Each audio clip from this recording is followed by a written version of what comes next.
Welcome back to another episode of Harmonious at Lunch, the show that fuels your business success. I'm Brandon Gano, your host and guide through the world of harmonious business growth. Today, we're unlocking powerful strategies with industry experts to help your business thrive. If you're a business owner, entrepreneur, or executive, you are in the right place. Join me and our incredible guests today on the journey to clarity, growth, and success. It is time to revolutionize your approach to business. Let's dive in with another episode of Harmonious at Lunch.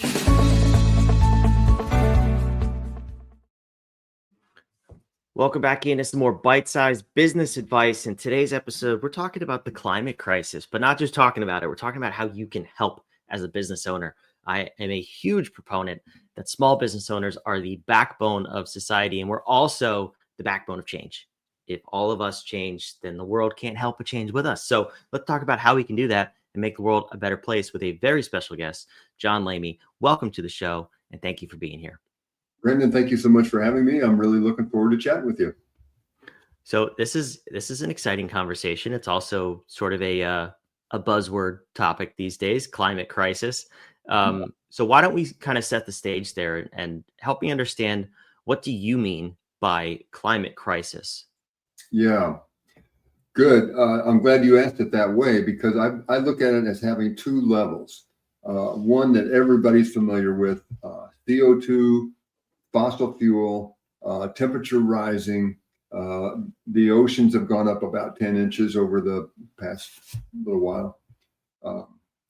The hurricanes, you guys in North Carolina just got hammered, on and on. People know about that. There are deniers who denied that, and we're not trying to talk to them. We're not trying to convince them. We're talking to people who say, yeah, we got a real situation going here. So that's the top level. There's a deeper level that we are working with, and we ask people to more like think about it. And that is our whole relationship with the earth. I mean, I'm a businessy guy. I'm an engineer by training, but if you stop and think about how we regard the earth, how we treat the earth, we think of it as a resource. We go out and get stuff out of it. We massage the stuff, and when we're done, we put it back. And there's a capacity that the earth has for doing that.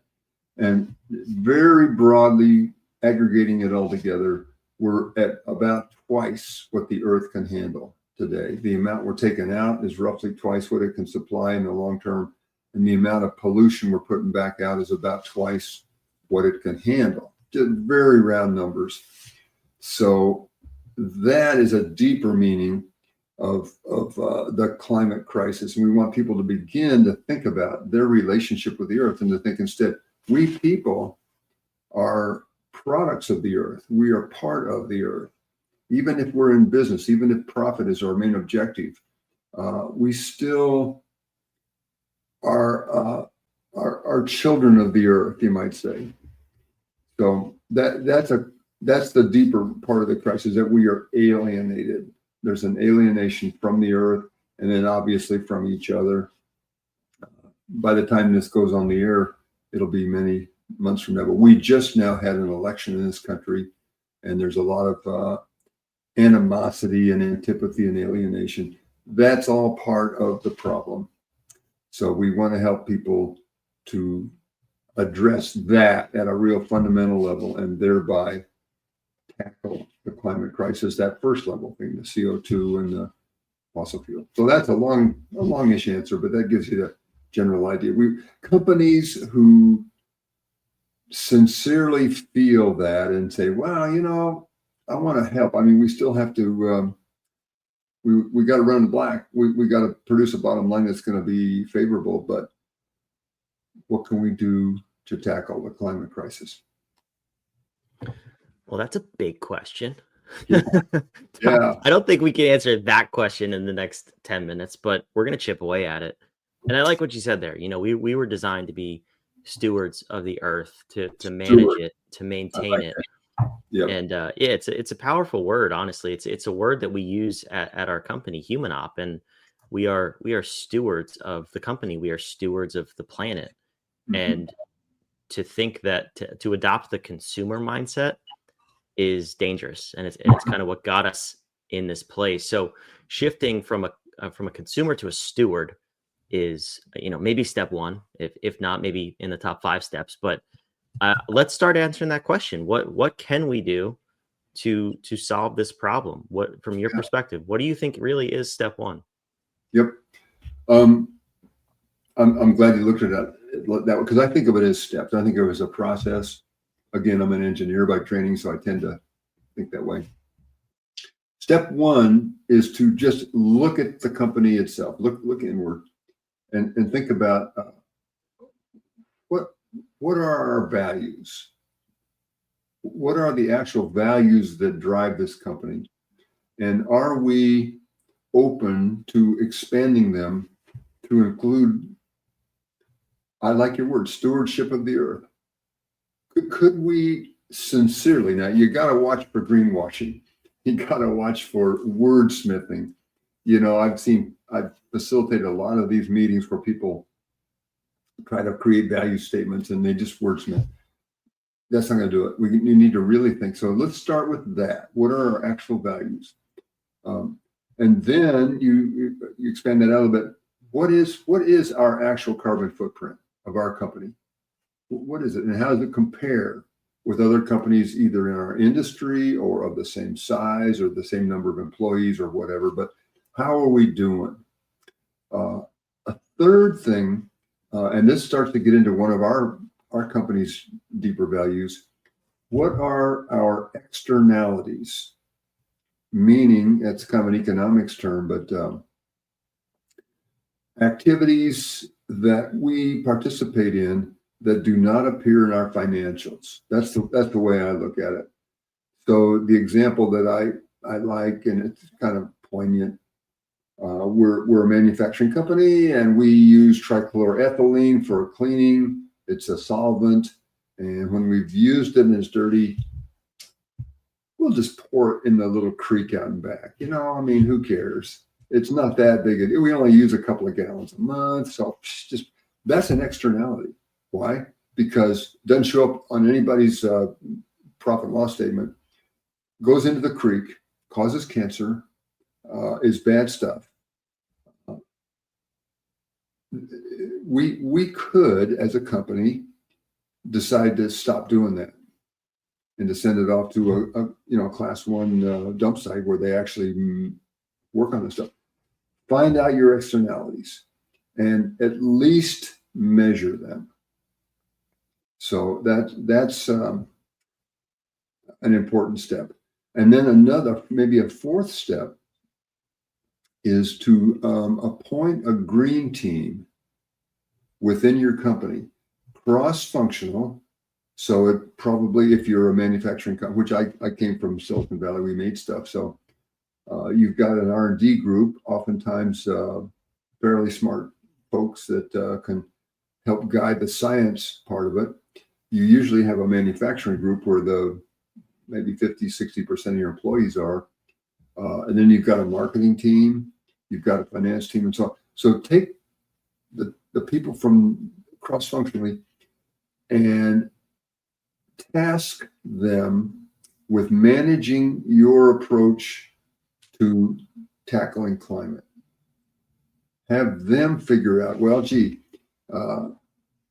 like a really good, a very basic, as you're calculating your carbon footprint, which they could manage that. It's not easy to do, but how about our supply chain? You're going to need some pretty smart people to truly analyze the carbon footprint impact of your supply chain. So that's another step, is to take a good look at that. I'm going on at some length there, but maybe that's okay. These are all things that you could do, should do, would want to do. Once you've got that all going, then you can start to think about messaging it outward to our community. Here's what we're doing, community. And yes, we have these externalities and we're working on them. I worked for a company where we did that, even back in the day, in the 80s and 70s. The community appreciates it. They truly do appreciate it when you take that kind of a stand. So begin to have a messaging strategy that gets it out there, both to your community, to your industrial group. You probably go to annual meetings or conferences or papers or whatever. Work on it like that. And that raises yet another point here as you do your strategic planning. That's what I spend a lot of my time doing. Ask who your stakeholders are, not just the shareholders. The shareholders are key, absolutely. But how about the employees?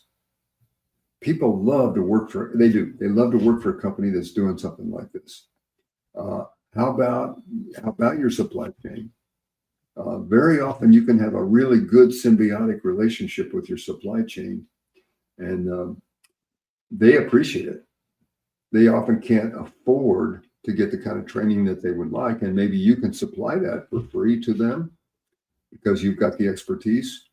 How about your customers? Of course, that oftentimes is the key stakeholder that people don't look at it like that, but it's true. The community around you, all those, the stakeholder constellation as a key part of your strategic planning. So anywho, that's a kind of a broad stroke. We have videos that we offer for people to kind of get on board with all that, both short ones that are like 15 minutes to get started, and then longer ones that are like course length. You can watch them over a few weeks. That's good. And then as you and I mentioned just before we got on here, we have this thing called coached peer circles, small teams on Zoom where you're with peers. And I think it helps to have people that really are your peers. You're not just having people throwing rocks at you and saying, you got. But with a coached peer circle, what can happen is somebody said, well, we're going to try this. And somebody else says, you know what, we did try that, and here's what happened.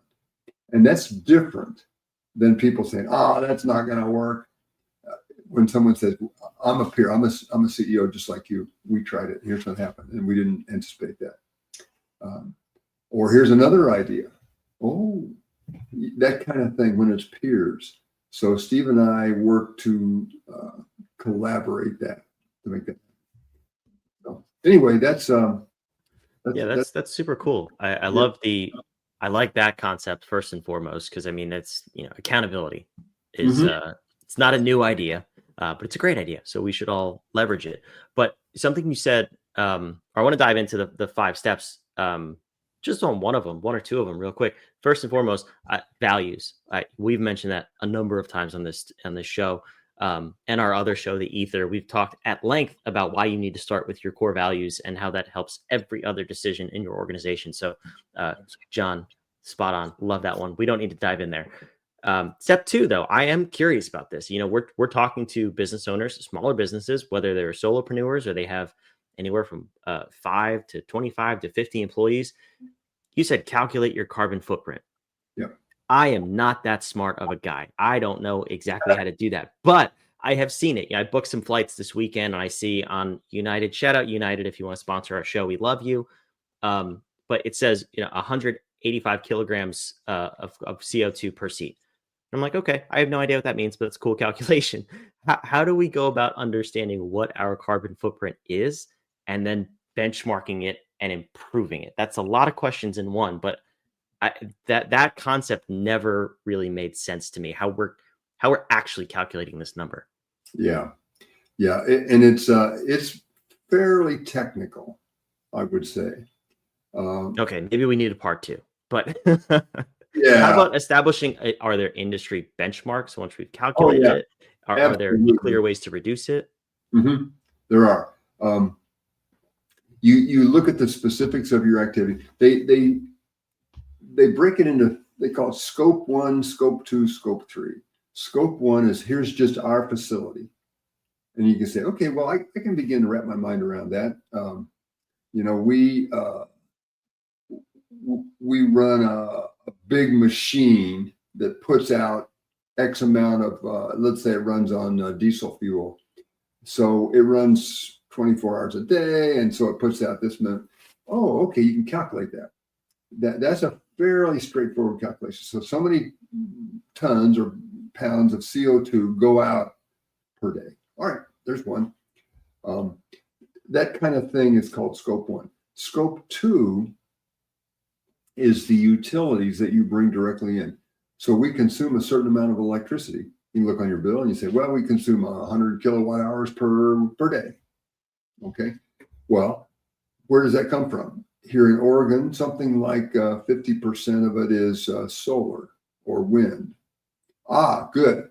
But the other 50% is brought in from Utah, and it's coal. So 100, cut it in half, 50 kilowatt hours with coal produces X number of. So you got that. That's kind of how it works. So that's scope 2. Scope 3 is what I mentioned earlier, is your supply chain. And that is almost always very hard. So we buy plastic from Jones Plastic Company. How many tons of plastic do we buy? How do they make it? Whoa, it's hard to figure out. And after we're done, our product is obsolete now. It's been used up. It's 10 years later. What happens to it? That's also part of it's not really supply chain, but it's the total chain. So that's how you do it. And as you do that, you go, whoa, here's an opportunity. Oh, here's an opportunity. Oh, this is going to be hard. This one here, I'm not sure what we're going to do. But it kind of goes like that. That's interesting to me. Do you have a resource for those calculations if someone wants to dive in? Do you have videos on it on your website? We do not have videos on that, but you can basically Google carbon footprint calculations, and there are a number of them that kind of walk you through it. A lot of them I've seen are at the homeowner level, but at least it gives you some kind of a start. Yeah, you can just Google carbon footprint calculation. That's super cool. Well, yeah. I mean, I love this conversation. It went super quick, and there's so much here to talk about. We could talk about this for months, and not even scratch the surface, I'm sure. Yep. So if someone is listening to this, they are in that camp where they are conscious of the crisis. They do want to make a difference in their business, in their home life, for their employees, and take that next step. Where should they go to reach out to you, learn more about what you have going on, and watch some of those videos that you mentioned? Yep. The globallyconsciousleader.com. Look at that. Magically appeared. The magic of show business. You love that? Yay. That's a good place to go. And then I'm John at thegloballyconsciousleader.com. So, and my partner is Steve.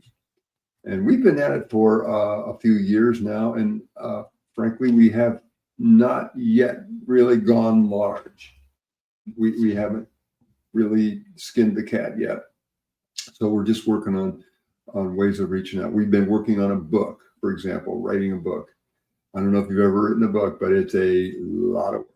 It takes a lot of time. So that kind of thing. I've barely read a book, so. Yep. Well, that's fantastic. I'm excited to see the finished product of the book, and I wish you the best of luck with that. And thank you for coming on the show. I am curious. Well, let me pause real quick. For those of you listening and not watching, the globallyconsciousleader.com. It's on the screen. It's also in the show notes and description down below, wherever you are. So you have access to that website, and all of and John's email as well, we'll put down there. So you can contact him, social media, whatever we have, it's down there. But John, I'm curious.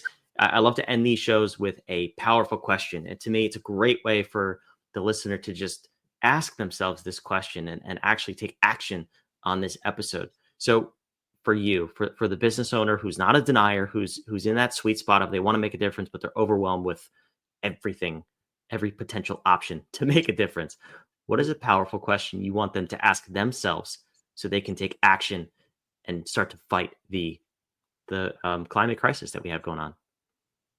Yeah, that's good. I'm thinking, because I like the way you framed that question. Given the way you framed it, I think the question could be, how serious are we? how much do our values, and they're held as individuals. I think you think a company has values, but they're distributed among the individuals. How seriously do we want to work on this? Are we willing, for example, this is a real one. Are we willing to have our percent net profit reduce a little bit? Our dollar net profit might actually go up, meaning that our total revenue might go up as we do this. I think it does go up. But the percent net profit might shrink a little bit. Why? Because we're going to now address externalities. That's going to cost us something. We're going to stop making product that is actually damaging to the environment, and it could be profitable product. How willing are we to do that? Now, somewhere along the way, I got an MBA, and I know you have to make a profit. You just can't be in a situation where you're not profitable. It just means you're not doing something right. But how willing are we? To what extent will we go to help with this? And that's a values question. So that's I think that'd be my answer to where you really want to go. This challenge. And it's hard. I think that's hard. That's a tough question for sure, Yeah. but that's a great question. And I love it. And I hope you as a listener take that, ask yourself that question, and whatever answer you get is the answer you get. But start there. John, thank you so much for being here. Yep. Brandon, thank you so much. It's a real joy talking to you. This has been a great conversation. Thank you. And for those of you watching, listening, wherever you are, again, all that info, all the links are down in the show notes down below. We love having you here. Make sure you subscribe. We put out an episode a day because, yes, we're crazy, but also we want to help you build a more harmonious business and life. And with that, we'll see you on tomorrow's episode of Harmonious at Lunch. Thanks for being here.